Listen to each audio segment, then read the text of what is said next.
All right, good people. Welcome to another episode of the GOATDAD podcast. We got my boy, man, Mr. Hutton here in the flesh. Yes, sir. Introduce yourself, man. Let the people know who you are and what you do. Alrighty, man. Birth name Brian Hutton. By the way, we tend to call each other by our last name because we work together. But Right. Brian Hutton, from Jackson, Mississippi. Sip. Jacktown, Mississippi, like to call it. Been out here in Georgia for about since 2018. So yeah, me and my wife moved out here in 2018 immediately after graduation from Ole Miss. So been out here and creating roots out this way. Oh, Miss, you guys got some controversy going on with old Lane Kiffin, man. What's going on with bro? Man, honestly, bro, that tend to happen almost with every coach that we get, especially when we having a good season. Because the only game Ole Miss lost this year was to Georgia Bulldogs. So I mean, it seems like it's always like that. You have a good season, there's some controversy behind the coach come up. Things start coming to the spotlight. So I don't know. I feel. So let's start about your background. Did you have a father growing up? How was the family dynamic? How was it growing up? Yeah. So my dad always in the picture. My mom and my dad didn't remain together. She had me at a pretty young age. So Okay. I'm talking like 16. She was pregnant with me, had me at 17. Oh. So that type of young. So of course, chances is less likely for them to still, Very low. be together that long. So they kind of part ways when I was 2. However, I always lived in pretty much close proximity to one another. So for the time being, be with my mom Monday through Friday, weekend with my dad. And that's just how it was. It was just a dynamic. And any other time my mom ever need to tap in or need to, get me to get right, Yeah. she knew how to hit his line up. My dad was the type of dad who, anyway, he'll just pop up at your school just because, like, you know what I'm saying? Early on, he was still hustling. So, he didn't really have no 9 to 5 that he had to abide by. So he'd just pop up at the school. That's what's up.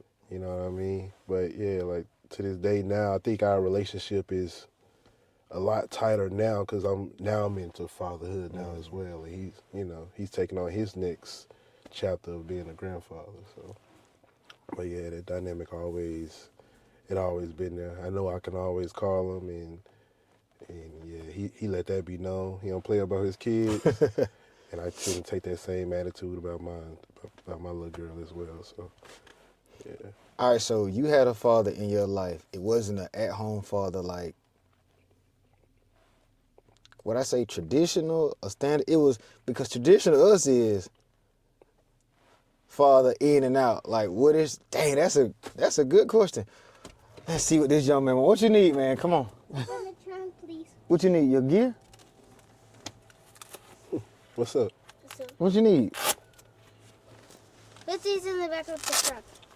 So you done with this? Yep. You could have left this in there. All right, love you, man. Bye-bye. You want to make sure nobody don't get his stuff, man. Okay. There's only 3 people in there today. Oh, for real? Yeah. Holidays. All right, anyway, hey, as you can see, man, daddy duties Don't never stop. Don't stop, man. So your dad wasn't in the house. Mm-hmm. How did your father not being in the house affect you, or his presence, knowing that he could just pop up any moment? Was it like he was in the house, but he wasn't in the house? I mean, every kid gonna always have that feeling where they want that dynamic because, we get to see that all the time on television where they got both parents in the household. So, there was plenty of times where I wanted it, but I had to mature enough to know, like, just because people don't always tend to, they don't always tend to have that type of reality. Especially, like, once again, my parents being so young and having a kid, it's 2 young, immature kids having another kid. So, of course, they haven't even learned how to process emotions and all that stuff. So, I mean, once again, it was something that I wanted, but at the same time, I tend to accept it for what it was. And as I got older, I tend to appreciate it a lot more. But yeah, because I had some homies back home that didn't have nothing. You know what I mean? Like, and when it was a stepdad, which I had one of those too.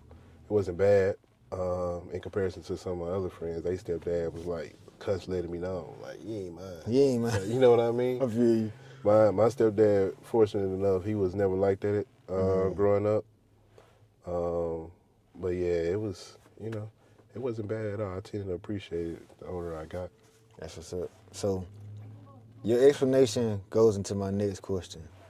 So, seeing how you had homeboys who had stepfathers that was like, whatever, did you tend to kind of have a hatred toward the way you was raised? Because a lot of times when you have kids that don't have a dad around, they free to do whatever. Yeah, I don't think I had a hatred toward it. Not that's a strong word. Like kind of jealous of it. Like, damn man, y'all get to do what y'all want to do. I got to be home at a certain time. Oh yeah, you know that. Okay, you know, bet, bet. bro, they all got so much freedom. I wish I could have it, but at the same time, man, Jackson, Mississippi, not one of those cities where little kids need to have that type of freedom. Because for one, it's lack of resources. It ain't stuff they can do for fun. Right. So what we doing for fun, is just immature stuff, prank type. Jackass style type. Yeah, you know what I mean? And walking up on the wrong person at the wrong time, man, can be fatal. So it was like, I had moments where, like, dang, man, y'all niggas get to do everything, bro, whenever y'all want to. Yes. Or y'all got the freedom to not be in. My moms wasn't going for that. Street light, you better be in. You better be in the house. Like, for real.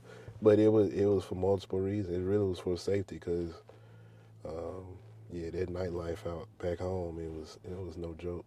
Bro, it's crazy that you say that, because me and my friend was having that same conversation. Like, we kind of like was jealous of our friends too. Like, man, y'all get to do whatever. But as I got older, it's like, my nigga, that shouldn't have been like that. Like, you should have been able.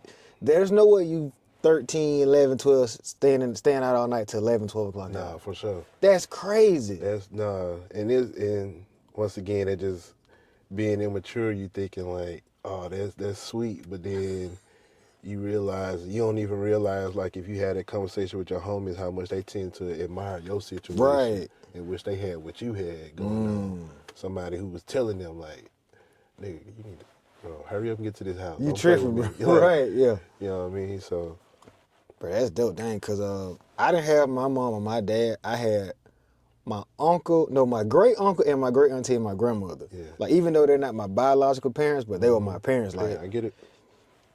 When they say something, you better be in the house before the street lights come on. Oh no, you're not going right, not today. Yeah. Oh no, you ain't going with that person. Like, structure. And one thing that I did have that I hated, but when I got older I realized it. My dad was in the street also. Yeah. So a lot of times my dad would come over. Okay, I want to get my son to come with me. I was like, no, he can't go. As a kid, it's like, why everybody else can go with their dad, but I can't. Yeah. When I got older, like, he's so